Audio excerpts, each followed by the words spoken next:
Welcome to this explainer. All right, let's jump right in. Today, we're going on a profound psychological and spiritual journey. And honestly, it just might completely reshape how you view yourself and the entire world around you.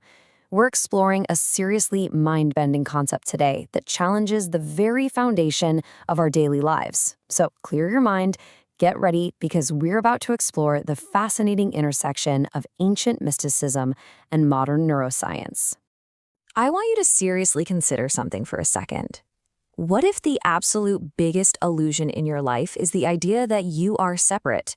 Separate from God, separate from other people, nature, even separate from meaning itself. It's a pretty jarring thought, right? I mean, we walk around every single day feeling like these isolated little islands, constantly bumping into other islands. And this baseline reality we all just blindly accept, it can lead to some deeply painful feelings of isolation. But what if that feeling of disconnection is actually based on a total illusion? Which brings us to the next massive question. What if your anxiety, your loneliness, and that endless, frankly exhausting search for validation simply comes from forgetting who you truly are? Think about modern mental health struggles. So many of us are constantly seeking external approval just to feel a shred of worth. But if our core identity isn't this fragile, separate ego we're always having to defend, then maybe the root cause of our modern anxiety is just, well, a massive case of collective amnesia. The 12th century radical Ibn Arabi.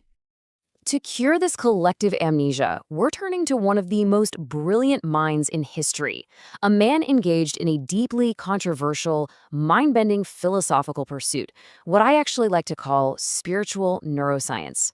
Imagine being born in the year 1165. There's no internet, obviously no smartphones, no 5 a.m. motivational reels telling you to go out and dominate your day. Yet Ibn Arabi, who was born in Muslim Spain, traveled all across the Islamic world studying human consciousness, and he achieved this massive, enduring spiritual influence. Some people called him the greatest master, while others literally called him dangerous. Why? Because his ideas were just incredibly radical for the time. And today, those exact same ideas are serving as modern psychological surgery for the exhausted modern mind. Section 2. The modern crisis of separation. To really understand why a 12th century mystic is so unbelievably relevant right now, just look at our current world. We are living in the most hyper-connected age in all of human history. We can instantly message literally anyone across the globe. And yet we're facing an absolute epidemic of depression, burnout, isolation, and fear. Why do so many people feel totally spiritually homeless when we're supposedly so connected? Well, it's because modern culture essentially trains us to worship separation. From the exact moment we wake up, we're totally obsessed with my success, my image, my brand, my tribe, and even my pain. We build these massive, thick walls around our identities, and the ego just becomes this tiny, exhausting prison that we constantly have to defend. It requires a staggering amount of energy to maintain this illusion of a completely separate self. And this is exactly where Ibn Arabi steps in to break down those prison walls. He introduces the doctrine of Wahdat Al-Wujud, which translates to the unity of being. Now, let's be super precise here. This does not just mean some simplistic everything is God idea. What it means is that there is only one ultimate reality, and everything else exists through it. Reality isn't divided. It's not fragmented into a million little pieces. Every single thing we see, the people, the stars, the animals, the suffering, the beauty, it's all a manifestation of a single unified reality. Think of it like sunlight entering stained glass windows. To our eyes, the colors appear vastly different. You see red, blue, green. You might look at the red glass and think it has absolutely nothing to do with the blue glass, but the light shining through them is the exact same light. Human beings are just like those windows. Sure, we have different personalities, different backgrounds, different stories, different races, but we all stem from one single underlying source. Section 3. The Science of Oneness. Now, I know what some of you are probably thinking. Okay, is this all just nice mystical poetry?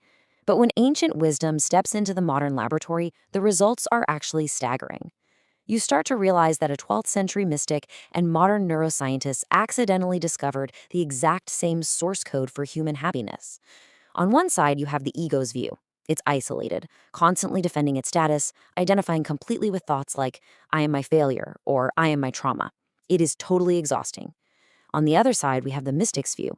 This is interconnected, observing the mind rather than being trapped inside it, and recognizing a much more fluid identity. Modern psychology actually has a name for this. They call it cognitive diffusion, the ability to take a step back and just observe your thoughts. If you can observe your mind, then you aren't your mind. The mystics figured this out centuries ago. And check this out. When people engage in practices that actually decrease their sense of separation, things like meditation, experiencing profound awe, or building really deep connections, their neurological outcomes completely shift. Neuroscience literally shows that compassion and meditation physically reshape your neural pathways. The results? People experience more peace, way less anxiety, a greater sense of meaning, and a much softer relationship with fear. By lowering the ego's walls, we are quite literally rewiring our brains for well-being. But it goes even deeper than our brains. It goes all the way down to the fabric of reality itself. Even modern physics is challenging that old, mechanical, isolated worldview. We have concepts now like quantum entanglement, which suggests that reality is deeply and fundamentally interconnected in ways classical physics never even assumed.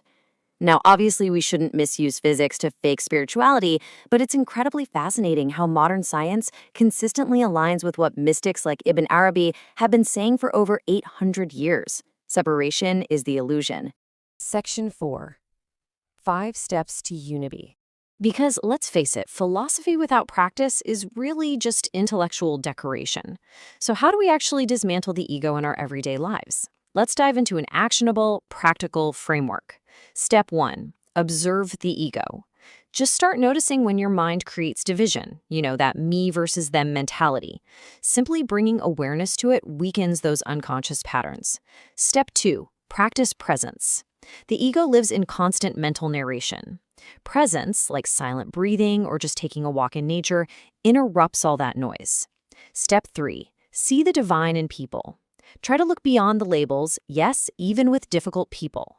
Step 4. Stop worshiping identity. Your job, your trauma, your follower count, these are just tools and experiences. They are not your core essence. And finally, step 5. Seek direct experience. Don't just take my word for the theory. Meditate, contemplate, and actually experience the silence for yourself. Here's a hard truth for us today. We constantly try to solve our internal emptiness with external fixes. But you simply cannot heal spiritual disconnection with productivity hacks alone. No amount of waking up early, optimizing your calendar, building your personal brand, or endless consumption is ever going to solve the internal ache of separation. You just can't out-hustle an illusion.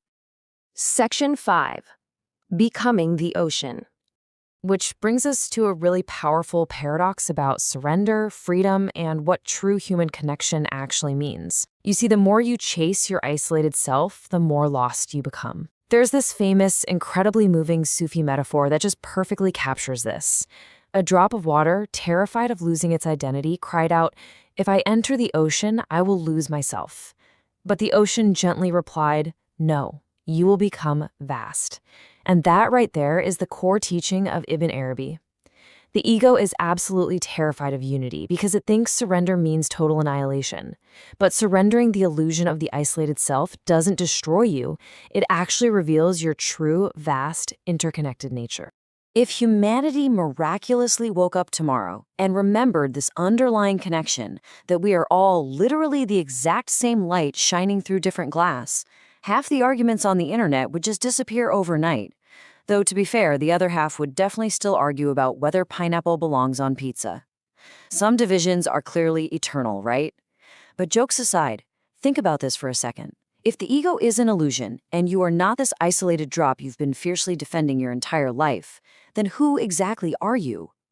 What if the healing you are desperately looking for begins the very moment you stop living as an isolated island and remember that you are the ocean? Think about that. Thanks for joining me for this explainer, and I'll catch you next time.